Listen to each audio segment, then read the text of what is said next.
We got us a corpse and cartridge occasion. Now, I always compare Tekken to like Marvel's Rivals, Call of Duty, Fortnite, other games who are live service. And one of those games who are live service is Call of Duty.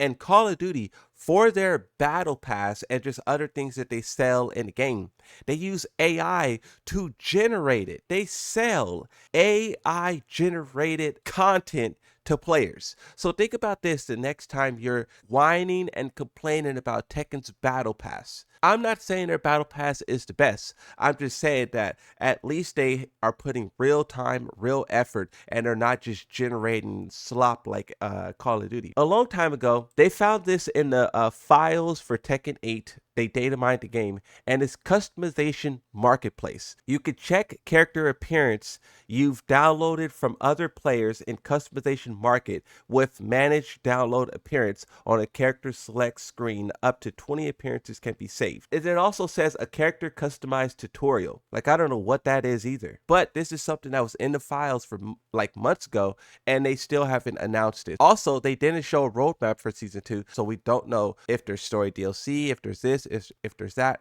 We don't know. This move no longer hits grounded. So like, what will he then do instead to try to hit you? And this is what I tried to highlight with Tekken as well, is how you're in so much danger when you're at the wall and when you're trying to stand up. He's thinking about switching from Dragunov from that one nerf alone. Honestly, I think it's too early to tell. We don't know who comes out the other side, the new top tier. Because Dragunov's done. He's toast at that point. Dragunov's cooked. Shin Kazama, we'll see. They didn't show anything of Yoshimitsu. Nina, they said Blonde Bomb is done. This is what I think is the issue with Tekken. You can do this combo. You see that? That's a 10-hit combo.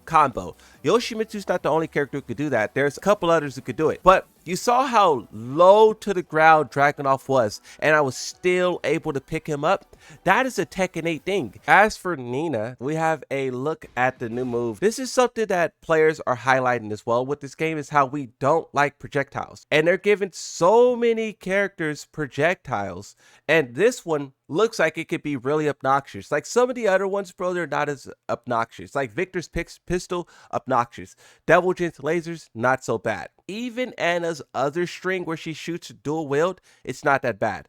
But this one, with how fast it is, it could be like kind of annoying. Also being mid, it looked like it does chip damage as well. I do wonder how this will be used in combos, or how this will be used like poking, what the frames is on this. It has pushback, right? But it does look like she give her turn up somewhat.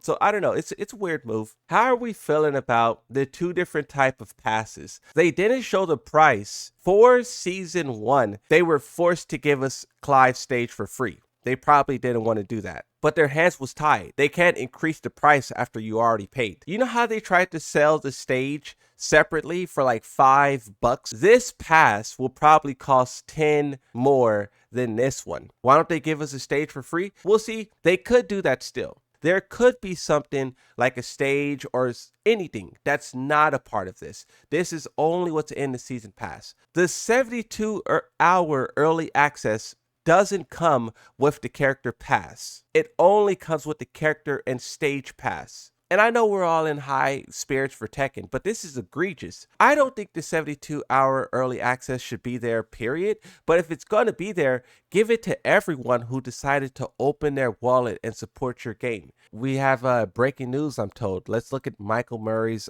poll. I know I said I checked socials for feedback, but I forgot how horrible players are here. You guys have no idea of the people Harada and I have put up with. For people with honest input, please speak up, because I can't stay here long. It's one thing to criticize the game and say that the game sucks and it's terrible and it's horrible and it's this and that's one thing. But then to turn around and start attacking them specifically, unacceptable. And Tekken players do it all the time, not only with the developers, but with anything. You can complain about a character. Everyone can have an opinion, but don't speak about the user of the character, please. It's not the player's fault if their character or characters is or are broken. Yoshi players are dumb.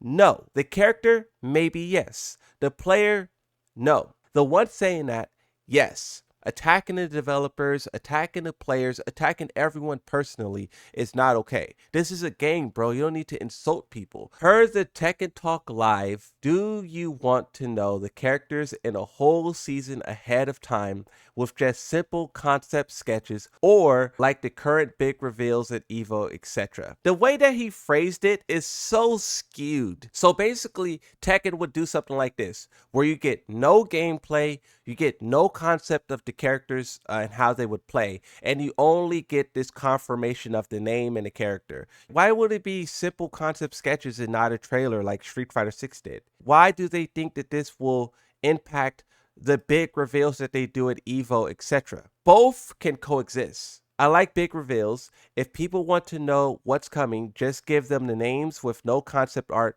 or anything. That way you can still have big reveals, trailers, etc. Why are people making this so difficult? Do both. Show concepts, show a little animation trailer, a little cutscene trailer, and then later you show the big gameplay trailer. Why do they think it has to be one or another?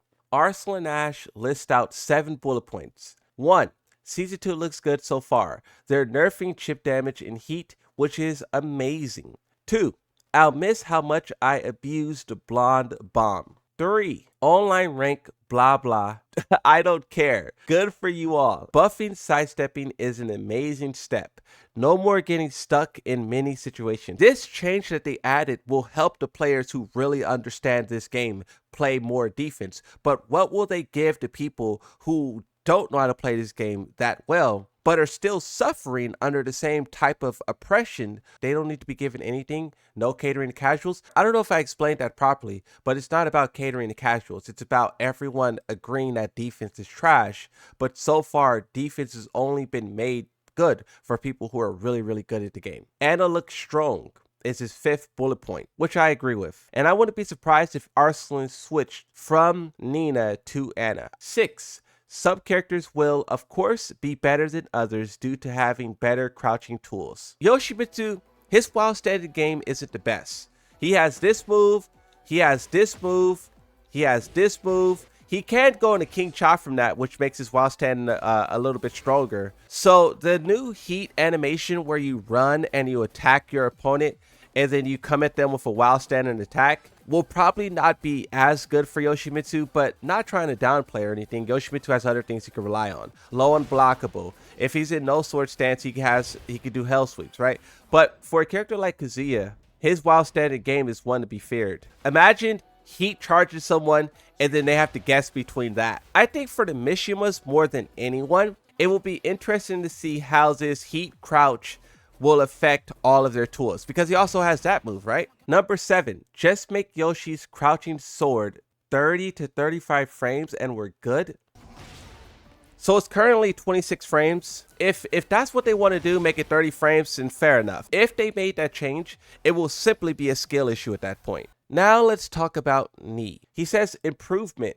Direction of ranked match is good, but first to 2 is not fun. That's why there's few people in ranked match. When will the improvement come for this? I wish I had options to choose first to 3, first to 5, or more. First to 2 should be in a tournament format only. I don't play quick match. Me saying that he doesn't play quick match is a him problem. Go play quick match, you scrub. Like, you're already God of Destruction with every character.